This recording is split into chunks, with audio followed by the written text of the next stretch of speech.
Então, finalmente, eu estava pensando, se fosse fazer um curso, talvez mudar a ordem, né? Porque finalmente vamos falar da homologação de pátio, que é o que o pessoal quer saber desde o começo. Quem precisa, então, homologar o pátio? Quem precisa de DOF? Vamos relembrar que a gente falou isso lá atrás no começo do curso. Então, DOF é o documento de origem florestal para o transporte de madeira nativa. Precisa utilizar o DOF. Todo aquele que explora, como nós estávamos vendo na aula passada, né, vai cortar madeira para usar, transporta, principalmente, DOF é um documento de transporte, transforma, então, todas aquelas empresas e indústrias, né, que desdobram a tora, que produzem serragem, tábua, né, todo aquele também que armazenar e ou comercializar a madeira nativa, tá? Pelo artigo 40 da IN 21 de 2014, define o que é o pátio, quem precisa do pátio, porque a madeira não pode ficar em qualquer lugar. Ela tem que estar em local autorizado, né? Então, aquele que apenas armazena também precisa estar no sistema DOF, né? E aí, isso vale para produtos e subprodutos florestais de origem nativa. Relembrar isso, que apesar de alguns estados serem mais restritivos do que a lei federal e incluírem algumas madeiras exóticas no DOF, isso não é obrigatório pela lei federal, tá? Aí vai de cada estado, é bom conferir. Aqui no estado de São Paulo, por exemplo, nós não exigimos, é só para madeira nativa, né? Então, se você está em outro estado, é bom conferir como é que é a legislação por aí, tá? O que isso significa, então? Que quem trabalha com produto florestal nativo, como madeira, lenha, carvão, por exemplo, a gente vai ver que tem outros mais inusitados que ninguém imagina, precisa homologar um pátio onde esses materiais vão ser armazenados ou transbordados, né? Transbordo é aquele local em que fica temporariamente armazenado até continuar o transporte. Então, às vezes, ele vem de um local com meio de transporte, precisa ficar ali uns dias trocar, às vezes vem até de barco até uma parte, depois vai pegar caminhão e fica uns dias parado ali numa zona de transbordo. Esse local também tem que estar autorizado. Tem que estar com o pátio homologado, né? Lembrando, mais uma vez, que quem possui madeira de uma autorização de exploração não precisa fazer nada disso. A própria autorização, a Altex, ela já vai gerar no sistema DOF o saldo para você fazer esse transporte. E a própria Altex, enquanto ela estiver válida, garante o armazenamento dessa madeira. Então, se a polícia chegar lá no local de exploração, ele não vai ver se você tem pátio homologado, ele vai ver se você tem uma autorização de exploração, tá? Então, o pátio é, digamos assim, é para a próxima etapa, após a exploração. A pessoa que explorou está vendendo para alguém. As serrarias, as lojas que vão comprar essa madeira, ou vão comprar essas toras e vão transformar em madeira serrada e beneficiada, essas sim vão precisar cadastrar no sistema DOF e solicitar a homologação de um pátio. Então, o que é, afinal de contas, a homologação do pátio? Ela nada mais é do que a análise e a aprovação do cadastramento de um depósito de produtos e subprodutos florestais nativos. Como a gente já falou, madeira, lenha, carvão, né? Dentro do sistema DOF. Então, o pátio nada mais é do que o local de armazenamento da madeira. Quando ele cadastra esse local, a gente pede uma série de documentos para ver se a empresa existe, se a empresa tem alvará de funcionamento, se esse pátio não está dentro de uma área de proteção de mananciais, dentro de uma APP, se ele realmente opera nesse endereço, porque a gente tem muitas fraudes nesse sentido, a pessoa homologa quer homologar o sistema DOF num lugar que não existe, para ela só transportar, né, madeira de um para o outro. Enfim, há casos que até dá para fazer isso, mas em geral é complexo, porque o pátio é o local onde a madeira fica. Então, quando a gente homologa um pátio, depois de analisar esses critérios todos, a gente está aprovando que a madeira nativa fique depositada naquele local. Então, e aí ele fica sujeito a fiscalizações, né, uma série de regramentos de funcionamento também. Além do sistema virtual, existem regras que estão basicamente na 497 e atualizações, né, que acho que a gente citou aí, vai aparecer em algum slide certinho para vocês. As regras de como organizar o pátio, como manter, como gerir, né, e como será feita a verificação e fiscalização desse pátio. Estão todas nessa norma. Então, a pessoa interessada acessa o sistema DOF e aí tem todos aqueles critérios prévios. Tem que escolher no CTF do IBAMA, tem que se cadastrar no CTF-ABP, tem que escolher uma categoria que dê acesso à madeira, e aqui também, dependendo da categoria, ele vai ter acesso a determinadas ferramentas, então ele precisa estar atento a isso.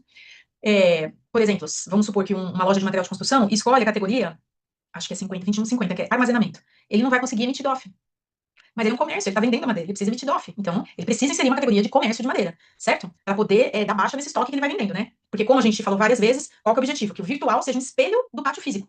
Então, se eu tenho 20 tábuas de cupiúba no sistema, né, de Golper Glabra, que eu tenha lá, vou lá no pátio e veja 20 tábuas de Golper Glabra lá. Ou, se for no sistema DOF+, só vai ter a cubagem, não vai ter a quantidade de tábua, não vai ter o tipo e a quantidade de tábua, né? Mas vai ter que ele tem Golper Glabra, X metros cúbicos de Golper Glabra. Tem que estar lá. Então, quando ele vende essa madeira, ele precisa falar no sistema, ó, vendi uma tábua, para isso sair do sistema, tá? Mas vou falar melhor isso mais pra frente. Isso aí gera multa pra dedéu, gente. A maior parte das multas é não atualizar o sistema, são multas bestas. Então, vamos lá. Quem, então, que precisa do pátio? Madeireiras, construtoras, serrarias, lojas de material de construção, produção de carvão nativo, né? Lembrando que o embalado no comércio não precisa do DOF, mas na área de produção de carvão, ele precisa ter autorização de exploração para o corte, né? Para queima, e também precisa do DOF para a primeira venda, para provar que esse carvão teve origem legalizada, né? Por ser nativo. Aí eu trouxe outros exemplos, além dos tradicionais, que são esses aqui, né? A madeireira, serraria, tô careca de saber disso aí, né? Que eles precisam. E todos esses aqui eu tenho exemplos aqui na regional de pátio que eu homologuei. Então, fábrica de cabo de vassoura, de escova de cabelo e de ombrelone, por exemplo, sabe aqueles que a gente põe na piscina? O pessoal tira a madeira faqueada, né? Aquela casquinha, eles pegam a tora, cortam a casquinha, tem uma máquina que vai tirando, né? Então, se você compra um piso alto padrão, por exemplo, dependendo da indústria, é tudo serragem, compactada, é só a casquinha que é madeira nativa, que é pra isso que eles usam. Aí sobra o quê? Sobra aquele torete. Não é nem torete, tem um outro nome, que agora eu não tô lembrando. Mas eu mostrei pra vocês a imagem, né? Que parece uma tora, mas ela é bonitinha, toda perfeitinha, redondinha. Por quê? Porque ela saiu de uma tora, né? De uma torna, um torneiro mecânico, não sei falar direito o nome. Mas ela saiu desse equipamento. Quem que compra isso daí? Fábrica de cabo de vassoura. Teve até um caso que a polícia apareceu lá e me ligou. Eu falei, eu não sei nem cubar isso, tá certo? O que eu faço, né? Falei, como que entrou o DOF? Nem entrou com o nome certo, porque ele já compra um subproduto, pra ele é mais fácil, ele tem menos perda, ele precisa parar menos, né? Sabe a fábrica do Pica-Pau, desenho? Ele põe uma tora de madeira e sai palito de dente, é isso? Ele põe lá e já sai a cabo de vassoura, é bem interessante. Então, outra indústria que precisa de DOF, que a gente não lembra muito, e também tem aqui na regional, é uma indústria de óleos essenciais nativos para fabricação de fragrâncias, para perfumes, shampoos e sabonetes. Então, eles compram espécies madeireiras, como, por exemplo, o pau-brasil, né? Essas que têm óleos e fragrâncias, né? Que você extrai essas fragrâncias. Ele processa isso lá, produz os óleos, né? para vender para a indústria farmacêutica, de perfumaria e tal. E para ele comprar essa madeira, que isso é da casca da madeira, que isso é retirado, né? Ele compra ou o resíduo de alguém que, por exemplo, quer fazer uma tábua e tira aquela parte de cima, né? Ele compra esse resíduo da madeira, ou compra a tora inteira, dependendo da espécie. Também precisa ter pátio homologado para comprar madeira nativa. Outro exemplo é urnas funerárias, os caixões, né? Por que é tão caro o caixão? É feito de madeira nativa. Então o pessoal compra também madeira, bastante, isso aí, acho que tem umas duas aqui na região, fábrica disso aí que eu homologuei pátio. Que a gente não lembra, né? Até morrer. Aí a gente lembra que precisa. E a gente não quer ser enterrado no eucalipto, né? Xixelento, a gente quer madeira de lei. É isso aí. Para construção de ferrovias, aqueles morões, né? Todo o trilho do trem, e aí a gente tem aqueles empreendimentos lineares, que até o pessoal mandou pergunta, eu respondi no começo, né? Eles precisam homologar do pátio também para armazenar esses morões. O morão novo, de madeira nativa, precisa entrar via sistema DOF. Depois ele usado, já bem quase apodrecido, quando eles trocam, vão reformar os trilhos, aí não. Aí ele já entra com madeira usada e não precisa mais do DOF. Mas quando ele entra novo no sistema, precisa. Cerâmicas, né? Que produzem tijolo, principalmente tem muito em Tatuí, aqui na região de perto, milhares de cerâmicas, é uma região produtora, manda para o estado inteiro tijolo, por exemplo. E todos eles têm pátio homologado, que usa na fornalha. Então eles compram cavaco, compram resíduo, compram serragem, compram madeira também. Essas madeiras, às vezes, justamente que não tem valor comercial, de que o pessoal. Até teve uma autuação esse mês passado que a polícia parou o caminhão e ele estava levando para uma cerâmica. Que ele cortou, ele tinha autorização de corte, mas estava transportando sem DOF. A polícia pegou tudo, né? Mas ele estava vendendo para uma cerâmica, ele ia para fornalha, né? Então, lavanderia também, que eu não sabia, mas chegou um caso para eu homologar de lavanderia que também, quando é de grande porte, que atende hospitais, essas grandes usam fornalhas também para aquecer a água e tal. Também usa madeira nativa, também precisa homologar pátio. Empresas que gerem resíduos, em geral, que compram, né, papelão, madeira, cavaco, eles também usam bastante madeira para fornalha, para incinerar resíduo. Luthieres, né? E fábrica, que é o pessoal que conserta, que afina, né? Que fabrica instrumentos musicais. E aí a gente tem bastante saída de pau-balsa, pau-brasil para fazer violino também, isso é uma ótima madeira. Então esse pessoal também precisa pátio homologado. E aí a gente tem vários pátios no pessoa física, na loja do cara.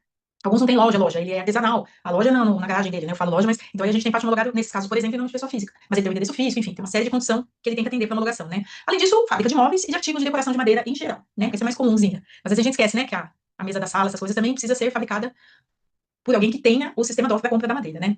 E eu citei ali entre essas empresas, por exemplo, as construtoras. E aí você fala, ué, mas a construtora, ela não comercializa madeira, ela não fabrica nada. Ela usa madeira, ela consome, que nem eu na minha casa. Eu compro para fazer obra, né? Para fazer telhado, para fazer, vou consumir essa madeira.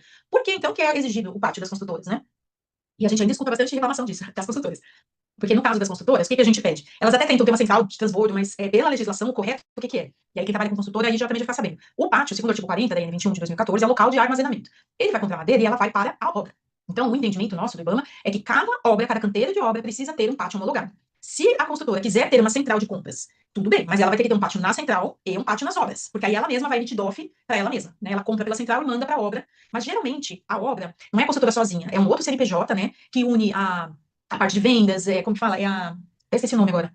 Mas quando a gente vê no comercial, eles falam, né? É a parte de comunicação, de organização, de não sei o que, são vários CNPJs juntos para lançar um empreendimento em parceria. Então, geralmente não é construtora sozinha. Então, aí eles homologam no CNPJ desse empreendimento mesmo ali, na obra. Porém, a gente tem casos de construtoras que têm obras no estado inteiro, construtoras grandes. E aí elas fazem no CNPJ mesmo delas. E aí a gente fala que é, de certa forma, uma exceção à regra, porque também lá no parágrafo 2 do artigo 41 diz que só pode ter um pátio por CNPJ na hora de homologar. Só que a construtora, ela não é uma loja. Ela tem várias obras acontecendo ao mesmo tempo. Então, nesse caso de construtora, é uma das exceções, que inclusive traz em seguida lá na IEN, né, o IBAMA fala de alguns casos que dá para aceitar exceções. Nesse caso, como não são várias lojas espalhadas, ele não precisa ter CNPJ de filial. São obras que são geridas pelo mesmo CNPJ. Então, a gente aceita e homologa vários pátios no mesmo CNPJ. Então, esse é um caso de exceção, que eu já trago para vocês. Mas, de maneira geral, é um pátio por CNPJ. Se a loja de material de construção tem duas lojas na mesma cidade, é uma rede, e vai armazenar madeira nos dois lugares, então ela precisa abrir um CNPJ de filial e homologar um pátio em cada CNPJ, tá? Essa é a orientação básica.